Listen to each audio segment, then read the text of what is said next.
And Klay Thompson said, "We are not going home."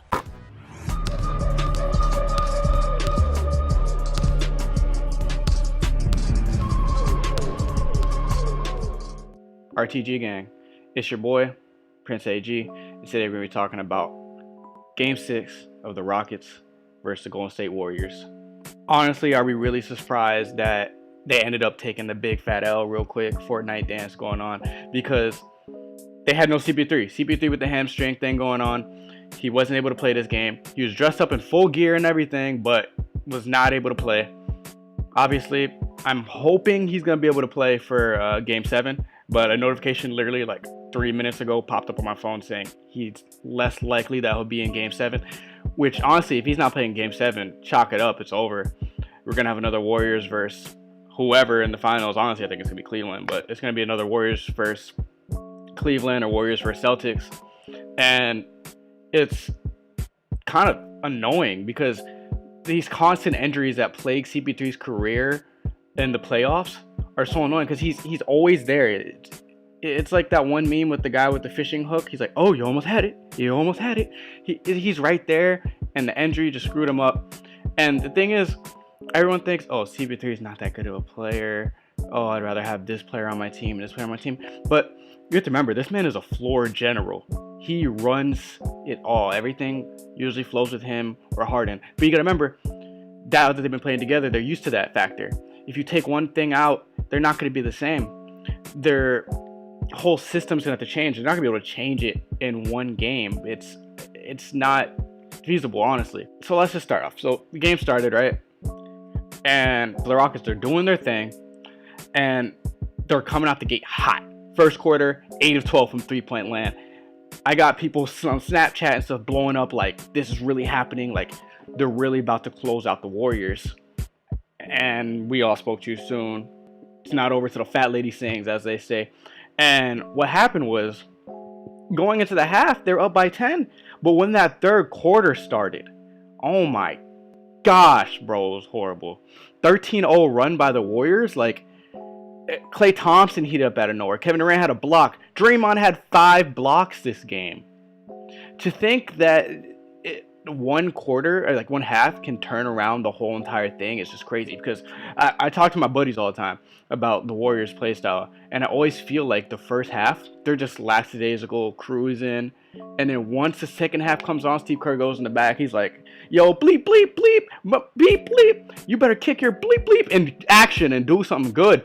And they come out and they just knock the team out, bro. Klay Thompson, 9 of 14 from three-point land. That's just disgusting. Steph Curry, 29 points.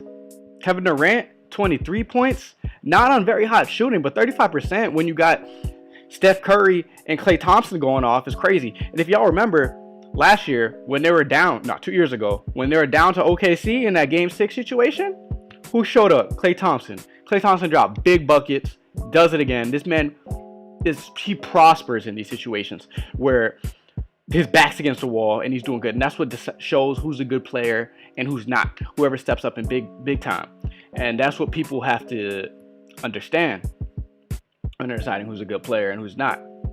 And I think Klay Thompson is a great player. I just think he's his best on the Warriors. Which is anybody. You throw somebody on the Warriors, they're gonna be way better than what they really are. It's just how the road goes. And so, they were up by, then they were down. After that 13-0 run, they were down, and they're down by 1. Only positive with this game is James Harden, honestly, for the team. Eric Gordon dropped 19, but like, Harden did his thing. He went through, got 32 points, ended his horrible 22 consecutive missed threes, which is just looking horrible for him. I was very disappointed in that action, because I feel like they honestly could have closed this out even faster and maybe avoided that CP3 injury. And they just didn't do it. They waited and waited, and it caught up to them, man. And that's just something that happens. It's the NBA. It's the league that we watch and love. And that's really all I can say about that situation. But on the topic of CP3 again, on how he's a a big factor for this team. I think even if he's not 100%, they really need to play him, because I'd rather have a 60% CP3 out there, at least keeping the function that the team's used to going through, than just throwing him out and then just like taking a fish out of water and seeing what the Rockets are going to do. Obviously, the Warriors are just going to go in and clap them up. Like, it's not looking good in that situation. And I just hope that he plays. And like, Harden better hope, because there's rumors that he's going to shave his beard if they don't win. If they don't win, it's over. This man about to be all babyface Harden. We seen him with the beard. That man ugly. All right. So we just got to think about this. They got to really go in that locker room today or tomorrow. They got to all get together, hash this out, decide what they're going to do, and see what system they're going to have to run for this last game, because this last game is crucial. It's a game 7. There's no going back. So you might as well go full force in it. But also, I know CP3 doesn't want to ruin his career, but this is a big chance for him to get to the finals. He's never got past the second round, and now he's in the Western Conference Finals. This could be a great point for his career. And I remember that last game they had where they won. When he got knocked down, when I saw he didn't get up, I just sort of knew something was wrong, because this man knows that this is a big point in his career.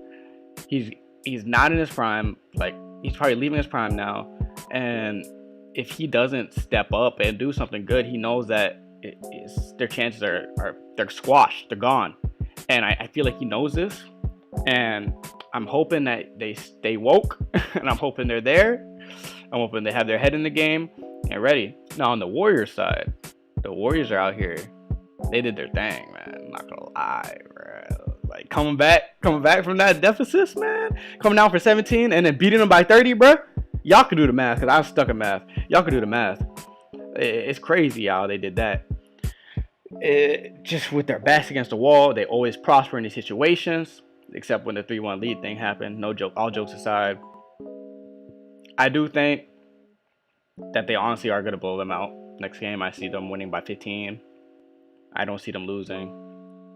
I just can't. Kevin Durant or Klay Thompson or Steph Curry or even Draymond will step up. McCaw's back now. His back's good.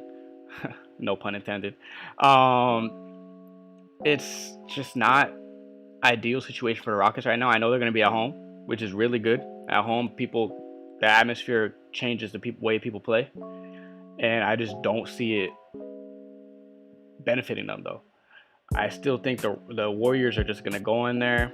They're going to bust through them, go straight on to the finals, beat the Cavs in 5 again, or beat the Celtics in 4, honestly, because I don't see them beating. I just don't see it happening.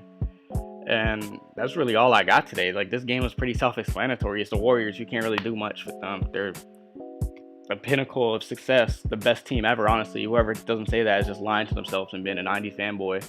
And I'm a big 90s fanboy, and I'll tell you what, this team is way better. I bet you they'd clap up Jordan. And that's really all I got to say there, folks. It's your boy Prince AG, signing out.